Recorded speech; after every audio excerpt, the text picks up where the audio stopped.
Je suis chrétien, je suis chrétienne, je suis célibataire et je n'aime pas ça. Bonjour à toutes et à tous, je me réjouis de vous retrouver pour cette nouvelle vidéo. Si vous ne me connaissez pas encore, je suis Bénédicte Anne, votre love coach. Depuis la fin des années 80, j'accompagne des hommes, des femmes qui ont jusque-lors galéré en amour à attirer directement la bonne personne. Et pour cela, je publie au moins 2 vidéos par semaine et j'organise des webinaires pour vous aider à tirer votre épingle du jeu dans la jungle des rencontres. Le prochain webinaire aura lieu dimanche 14 mai à 20 h, heure de France. Le thème, c'est intelligence émotionnelle et quête amoureuse. Enfin, si vous ne l'avez pas déjà fait, je vous invite à vous abonner à ma chaîne. Vous trouverez le lien dans la description et à cliquer sur la cloche des notifications de manière à être informé de chaque nouvelle vidéo.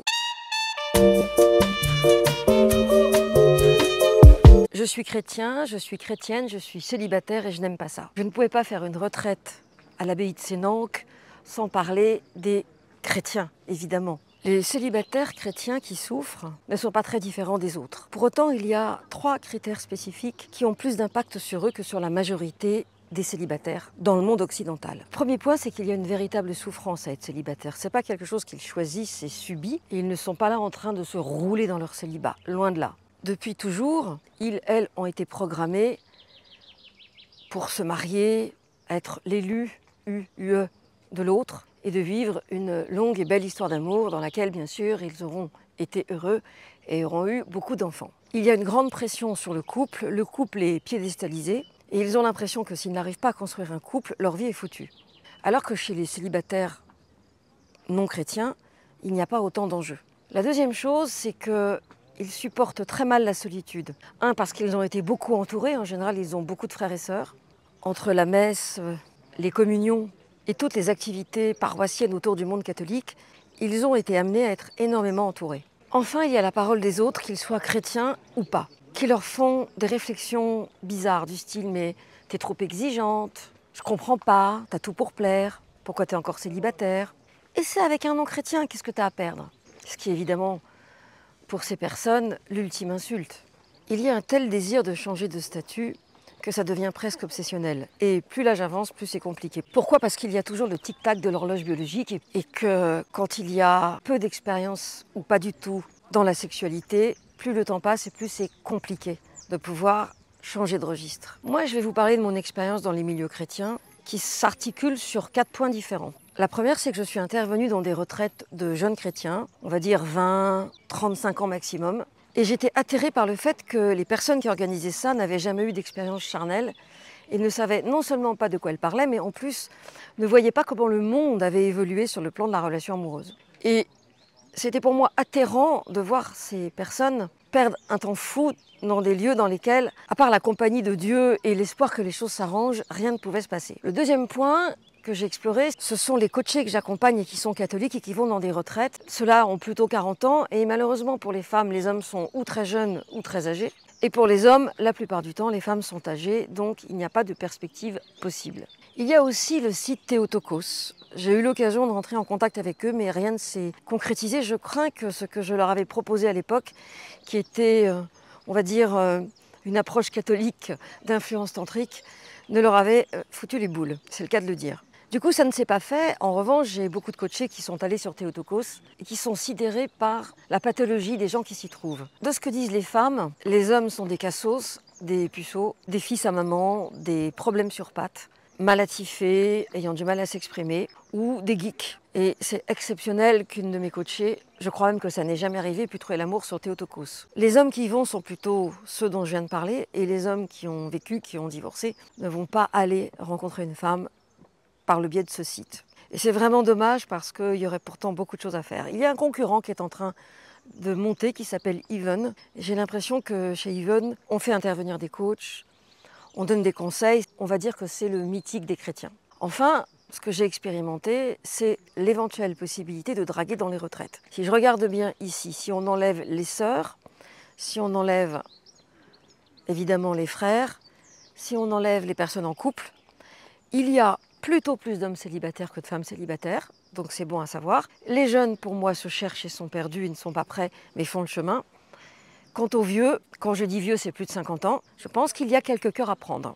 Et si vous restez suffisamment longtemps pour voir les gens défiler, il est tout à fait possible que vous ayez des contacts. Enfin, j'ai longuement parlé avec un prêtre qui m'expliquait les problématiques qu'il avait et comment il était désarçonné quand on lui pose des questions qui sont de l'ordre du charnel, de l'affect, et que lui, à part Dieu, n'est pas équipé. Il m'a demandé s'il pouvait m'appeler lorsqu'il aurait des cas, entre guillemets, à résoudre, parce que je lui ai résolu un cas au sein de sa paroisse. C'était un grand bonheur de parler avec lui, et je me disais que s'il y avait plus de connexion entre le monde chrétien et le monde du développement personnel, plus que ce qu'il y a aujourd'hui, parce que la plupart des gens ne savent même pas que tout cela existe et qu'on peut très rapidement sortir des blocages.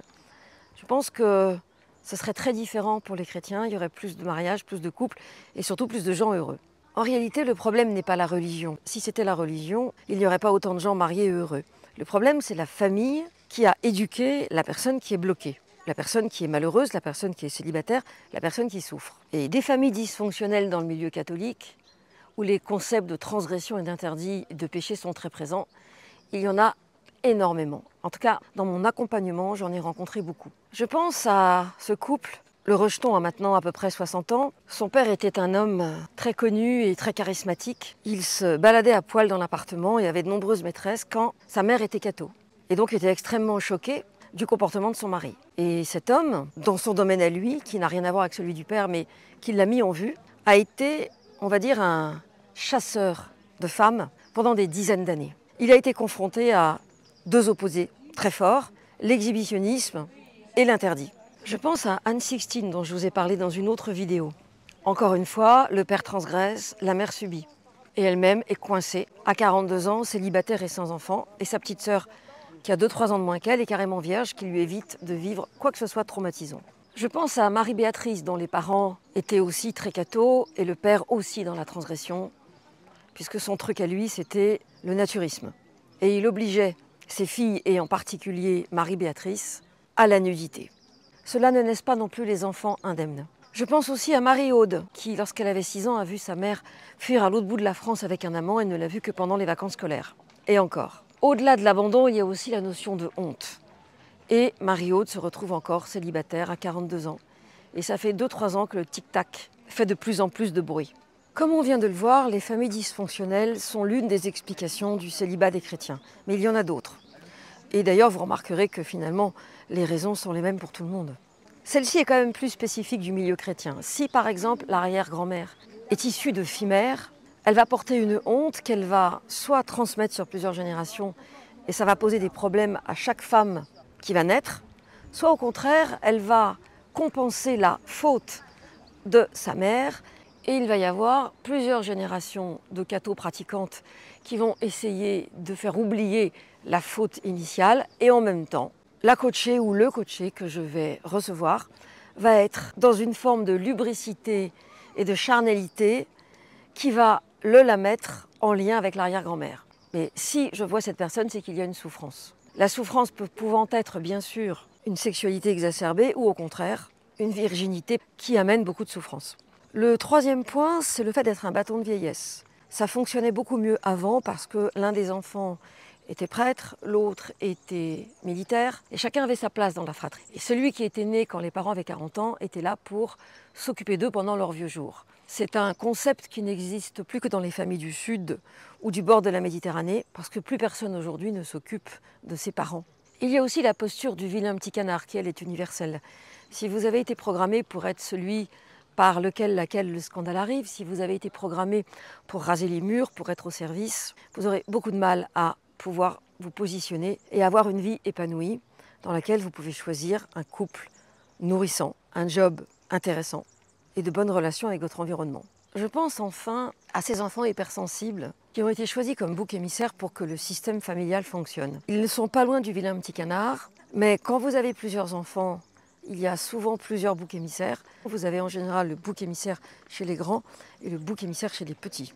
Il y a aussi des enfants extrêmement sensibles qui auraient eu besoin de beaucoup d'attention et qui sont nés par exemple après une fille qui elle-même arrivait après 5 garçons.